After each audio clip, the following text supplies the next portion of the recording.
Capítulo 2. El hospital. La sala de emergencias del Hospital General de Lynchburg es la segunda más ocupada en el estado de Virginia y generalmente está en pleno funcionamiento para las 9:30, en una mañana de día laborable. Ese lunes no fue la excepción. Aunque pasé la mayor parte de mis días laborales en Charlottesville, había acumulado bastante tiempo de operación en el Hospital General de Lynchburg y conocía a casi todos allí. Laura Potter, una médica de emergencias, era una médica que conocía y con la que había trabajado de cerca durante casi 2 años. Recibió la llamada de la ambulancia informando que un hombre caucásico de 54 años, en estado de epilepsia, estaba a punto de llegar a su sala de emergencias. Mientras se dirigía a la entrada de la ambulancia, repasó la lista de posibles causas para la condición del paciente que llegaba. Era la misma lista que yo habría elaborado si hubiera estado en su lugar. Síndrome de abstinencia de alcohol, sobredosis de drogas, hiponatremia, nivel anormalmente bajo de sodio en la sangre, accidente cerebrovascular, tumor cerebral metastásico o primario, hemorragia intraparenquimatosa, sangrado en el tejido del cerebro, absceso cerebral y meningitis. Cuando los paramédicos me llevaron a la Bahía Mayor 1 de la sala de emergencias, todavía estaba convulsionando violentamente, mientras de vez en cuando gemía y movía mis brazos y piernas. La doctora Potter notó por la forma en que estaba delirando y retorciéndome, mi cerebro estaba bajo un fuerte ataque. Una enfermera trajo un carro de emergencia, otra sacó sangre, y una tercera reemplazó la primera bolsa intravenosa, que ahora estaba vacía, que los paramédicos habían preparado en nuestra casa antes de cargarme en la ambulancia. Mientras trabajaban en mí, me retorcía como un pez de 6 pies sacado del agua. Solté ráfagas de sonidos confusos y sin sentido, y gritos similares a los de un animal. Tan preocupante para Laura como las convulsiones era que parecía mostrar una asimetría en el control motor de mi cuerpo. Eso podría significar que no solo mi cerebro estaba bajo ataque, sino que un daño cerebral grave y posiblemente irreversible ya estaba en marcha. La vista de cualquier paciente en tal estado requiere acostumbrarse, pero Laura lo había visto todo en sus muchos años en la sala de emergencias. Nunca había visto a uno de sus colegas médicos ser llevado a la sala de emergencias en esta condición. Sin embargo, al mirar más de cerca al paciente contorsionado y gritando en la camilla, ella dijo, casi para sí misma, Eben. Luego, más enérgicamente, alertando a los otros médicos y enfermeras en la zona, dijo, este es Eben Alexander. Cerca de allí, el personal que la escuchó se reunió alrededor de mi camilla. Sebo, quien había estado siguiendo la ambulancia, se unió a la multitud, mientras Laura lanzaba las preguntas obligatorias sobre las causas más obvias para alguien en mi condición. ¿Estaba sufriendo una abstinencia de alcohol? ¿Había ingerido recientemente alguna droga alucinógena fuerte de la calle? Luego, ella se puso a trabajar, tratando de detener mis convulsiones.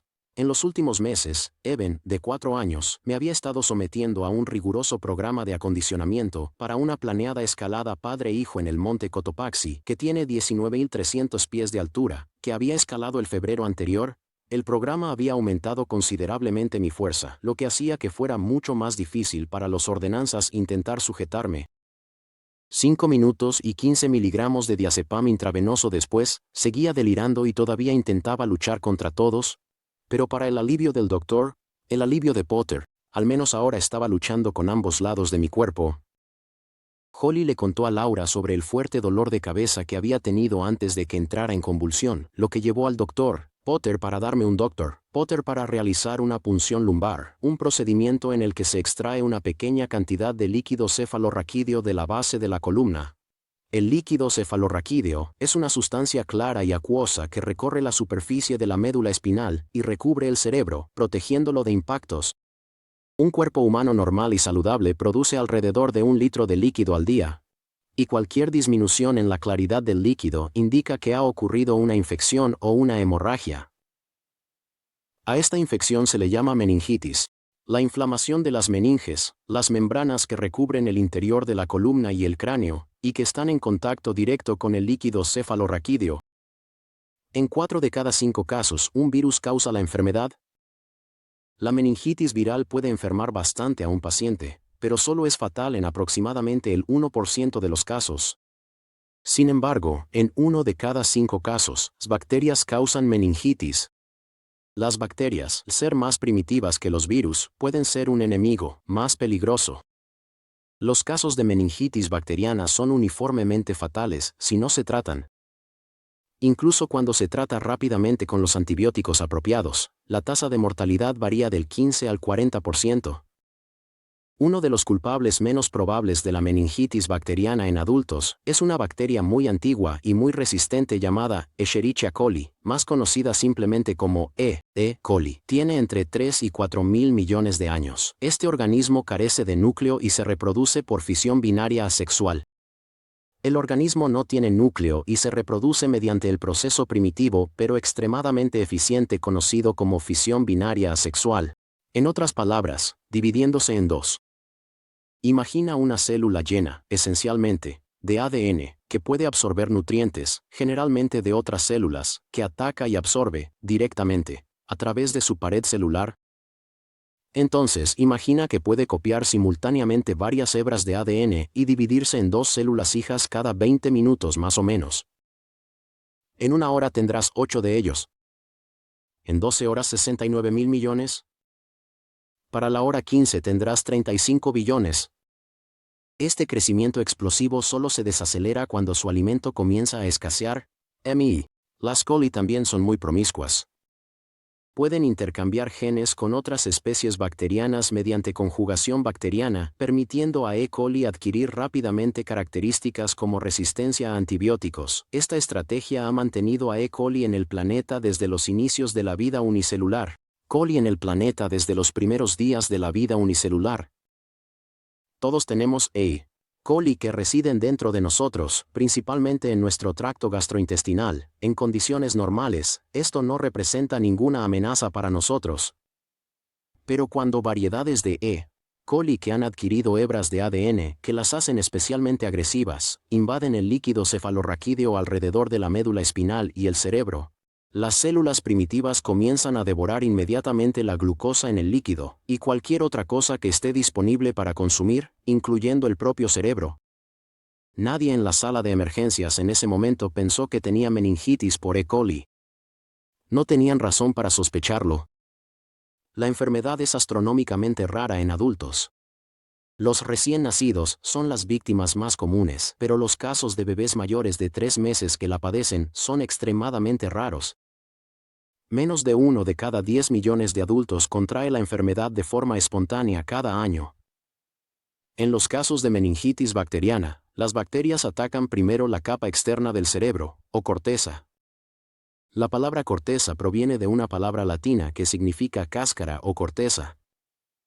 Si imaginas una naranja, su cáscara es un buen modelo de cómo la corteza rodea las secciones más primitivas del cerebro.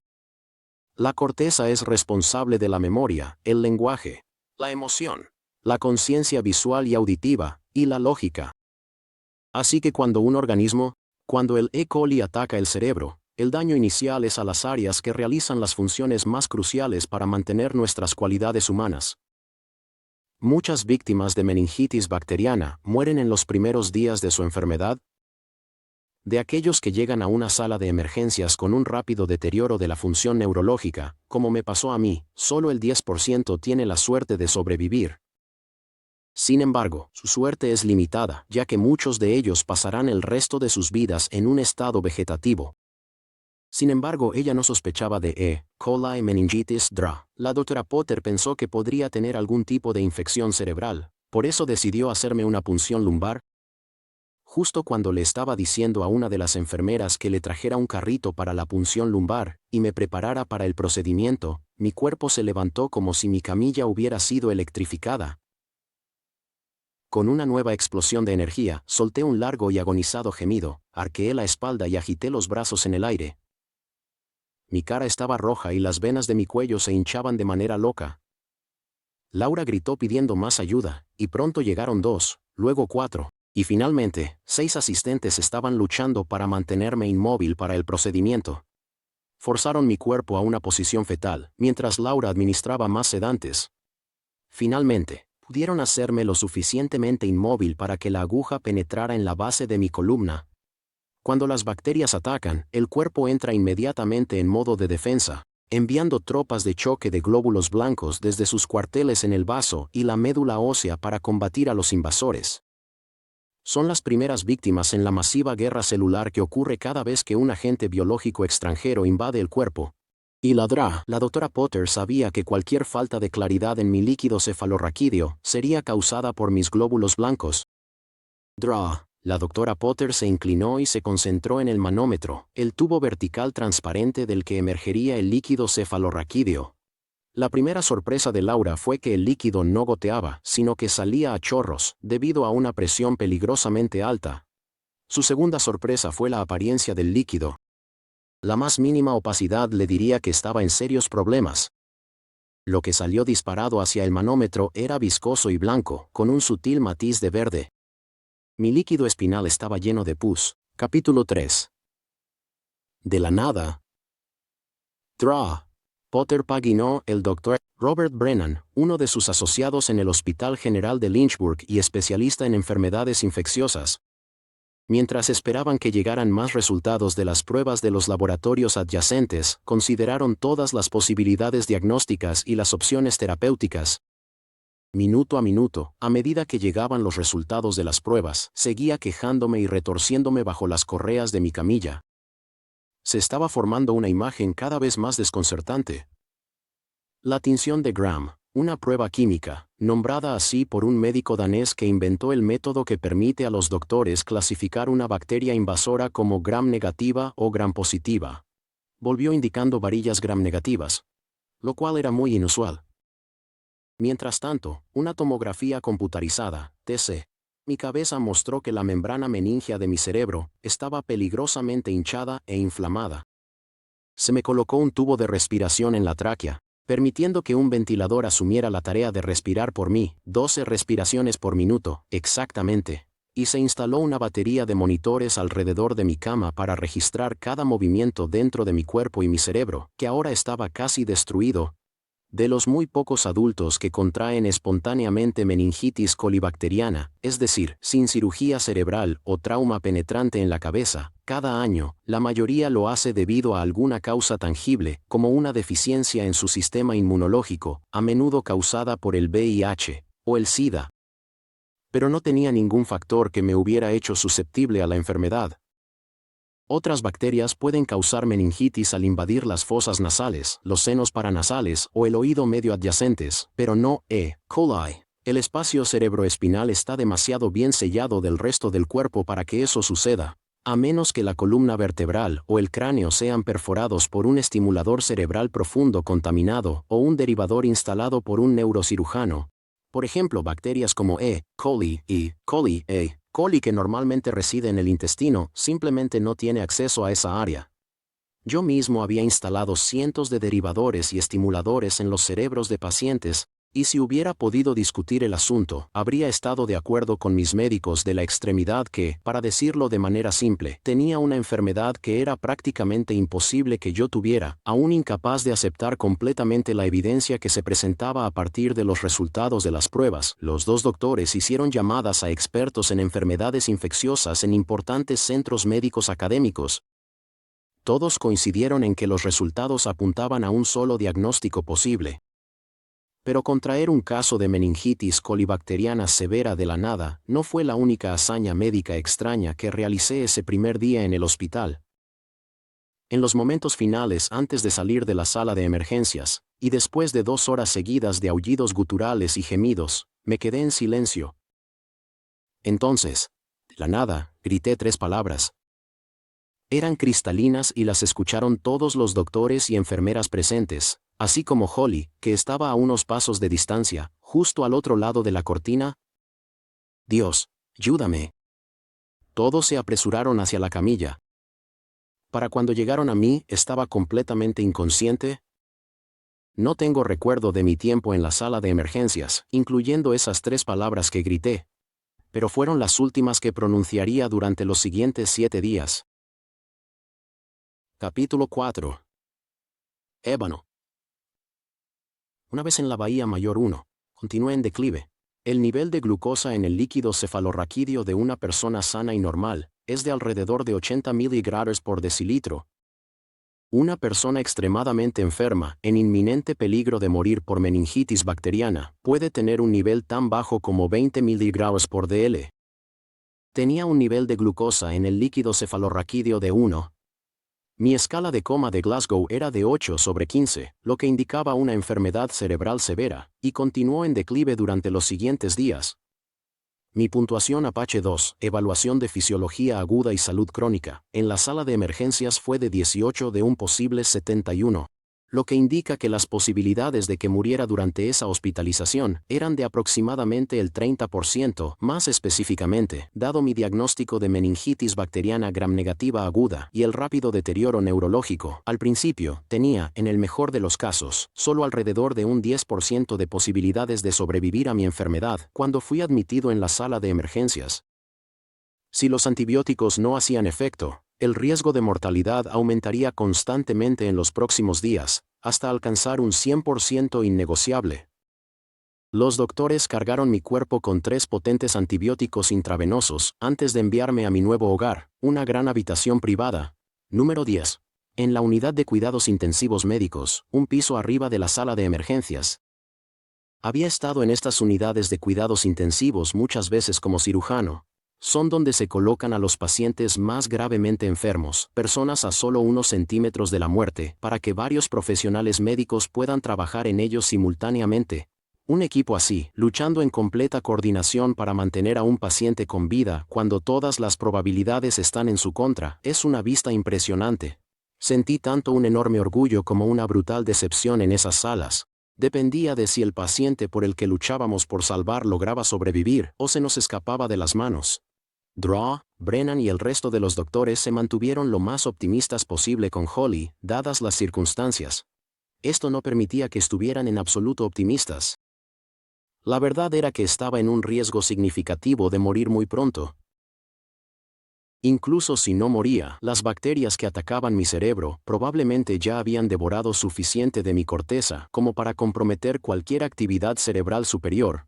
Cuanto más tiempo permanecía en coma, más probable se volvía que pasara el resto de mi vida en un estado vegetativo crónico. Afortunadamente, no solo el personal de Lynchburg General, sino también otras personas, ya se estaban reuniendo para ayudar. Michael Sylvia, nuestro vecino y el rector de nuestra iglesia episcopal, llegó a la sala de emergencias aproximadamente una hora después que Holly. Justo cuando Holly salió corriendo por la puerta para seguir a la ambulancia, su teléfono celular vibró. Era su amiga de mucho tiempo, Sylvia White. Sylvia. Siempre tenía una forma extraña de aparecer justo cuando sucedían cosas importantes. Holly estaba convencida de que era psíquica. Yo había optado por la explicación más segura y sensata de que simplemente era una muy buena adivinadora. Holly informó a Sylvia sobre lo que estaba sucediendo, y entre ellas, hicieron llamadas a mi familia inmediata, a mi hermana menor, Betsy, quien vivía cerca, mi hermana Phyllis, a los 48 años, la más joven de nosotros, que vivía en Boston, y Jean, la mayor. Esa mañana del lunes, Jean estaba conduciendo hacia el sur por Virginia desde su casa en Delaware. Afortunadamente, ella iba en camino a ayudar a nuestra madre, que vivía en Winston-Salem. El teléfono celular de Jean sonó. Era su esposo, David. ¿Ya has pasado por Richmond? Él preguntó. No, dijo Jean, estoy justo al norte de eso en la I-95. Toma la ruta 60 hacia el oeste, luego la ruta 24 hacia abajo hasta Lynchburg. Holly acaba de llamar. Evan está en la sala de emergencias allí. Tuvo una convulsión esta mañana y no está respondiendo. Oh, Dios mío. ¿Tienen alguna idea de por qué? No están seguros, pero podría ser meningitis. Jean hizo el giro justo a tiempo y siguió el ondulante asfalto de 2 carriles de la ruta 60 hacia el oeste, atravesando nubes bajas y rápidas, hacia la ruta 24 en Lynchburg. Fue Phyllis quien, a las 3 de la tarde de esa primera tarde de la emergencia, llamó a Evan, a su apartamento en la Universidad de Delaware. Evan estaba afuera, en su porche, haciendo un poco de tarea de ciencias. Mi propio papá había sido neurocirujano, y Evan ahora también estaba interesado en esa carrera.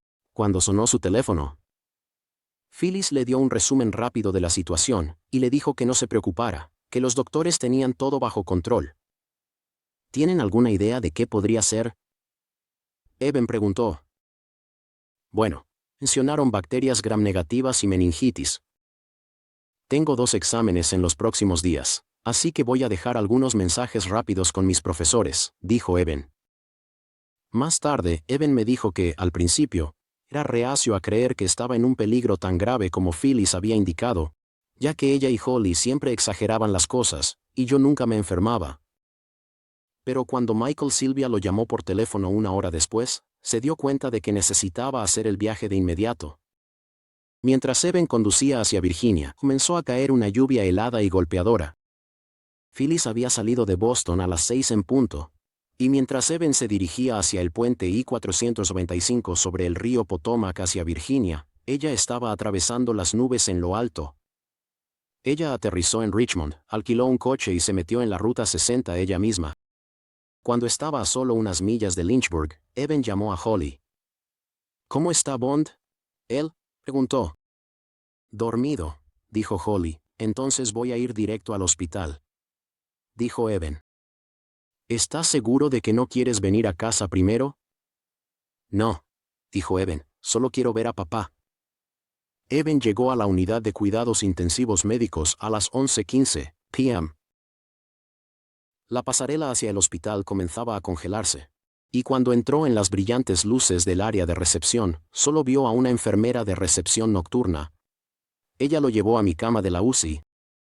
Para ese momento, todos los que habían estado allí antes finalmente se habían ido a casa. Los únicos sonidos en la gran habitación tenuemente iluminada eran los suaves pitidos y silbidos de las máquinas que mantenían mi cuerpo en funcionamiento.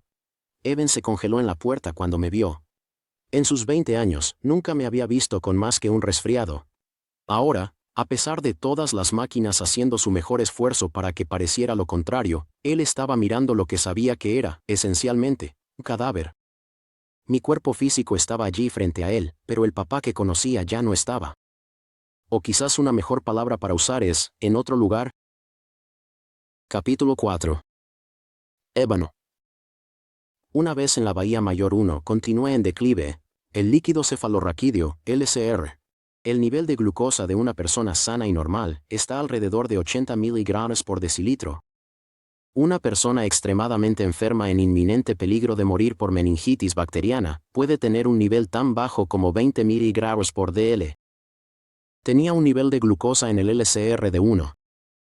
Mi escala de coma de Glasgow era de 8/15, lo que indica una enfermedad cerebral severa, y continuó en declive durante los siguientes días. Mi puntaje Apache 2, Evaluación de Fisiología Aguda y Salud Crónica, en la sala de emergencias fue de 18 de un posible 71, lo que indica que las posibilidades de que muriera durante esa hospitalización eran de aproximadamente el 30%. Más específicamente, dado mi diagnóstico de meningitis bacteriana gram-negativa aguda y el rápido deterioro neurológico desde el principio, tenía, en el mejor de los casos, solo alrededor de un 10% de probabilidad de sobrevivir a mi enfermedad cuando fui admitido en la sala de emergencias. Si los antibióticos no hacían efecto, el riesgo de mortalidad aumentaría constantemente durante los próximos días, hasta alcanzar un 100% innegociable. Los doctores cargaron mi cuerpo con 3 potentes antibióticos intravenosos antes de enviarme a mi nuevo hogar, una gran habitación privada. No, 10, en la unidad de cuidados intensivos médicos, un piso arriba de la sala de emergencias. Había estado en esta UCI muchas veces como cirujano. Son donde se colocan a los pacientes más gravemente enfermos, personas a solo unos centímetros de la muerte, para que varios profesionales médicos puedan trabajar en ellos simultáneamente. Un equipo así, luchando en completa coordinación para mantener a un paciente con vida cuando todas las probabilidades están en su contra, es una vista impresionante. Sentí tanto un enorme orgullo como una brutal decepción en esas salas, dependiendo de si el paciente al que estábamos tratando de salvar lograba sobrevivir o se nos escapaba de las manos. Dr. Brennan y el resto de los doctores se mantuvieron lo más optimistas posible con Holly, dadas las circunstancias. Esto no permitía que estuvieran en absoluto optimistas.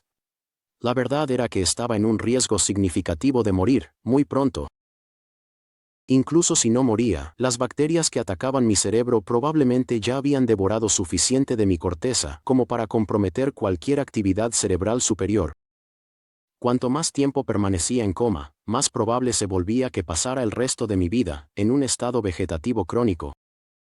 Afortunadamente, solo el personal de Lynchburg General, sino también otras personas, ya se estaban reuniendo para ayudar.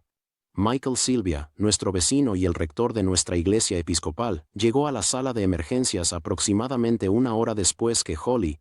Justo cuando Holly salió corriendo por la puerta para seguir a la ambulancia, su teléfono celular vibró. Era su amiga de mucho tiempo, Sylvia White. Sylvia siempre tenía una forma extraña de aparecer justo cuando estaban sucediendo cosas importantes. Holly estaba convencida de que era psíquica. Yo había optado por la explicación más segura y sensata de que simplemente era una muy buena adivinadora. Holly puso al tanto a Sylvia sobre lo que estaba sucediendo, y entre ellas, hicieron llamadas a mi familia inmediata. Mi hermana menor, Betsy, que vivía cerca, mi hermana Phyllis, a los 48 años, la más joven de nosotros, que vivía en Boston, y Jean, la mayor. Esa mañana del lunes, Jean estaba conduciendo hacia el sur por Virginia, desde su casa en Delaware.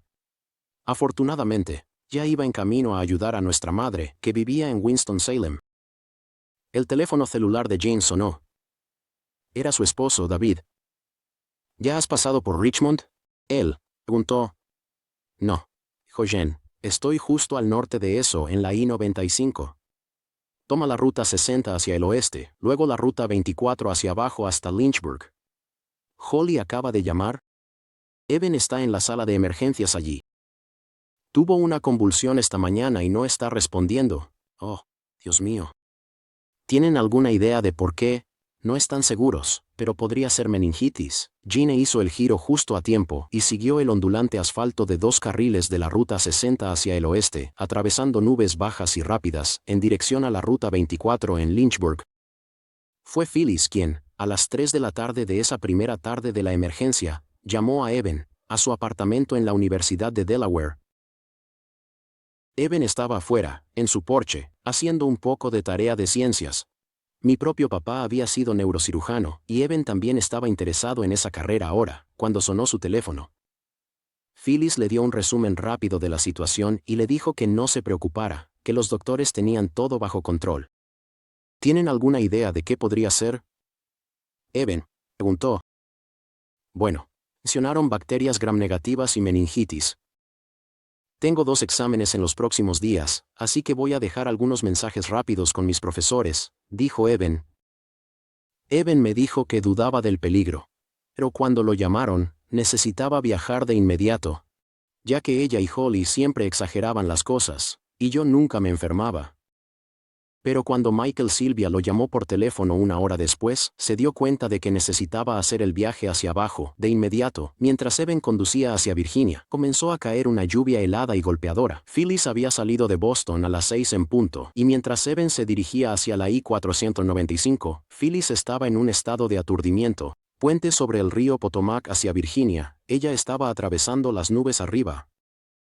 Ella aterrizó en Richmond, alquiló un coche y se metió en la ruta 60 ella misma. Cuando estaba a solo unas millas de Lynchburg, Evan llamó a Holly. ¿Cómo está Bond? Él preguntó. Dormida, dijo Holly. Voy a ir directo al hospital entonces. Dijo Evan. ¿Estás seguro de que no quieres venir a casa primero? No, dijo Evan, solo quiero ver a papá.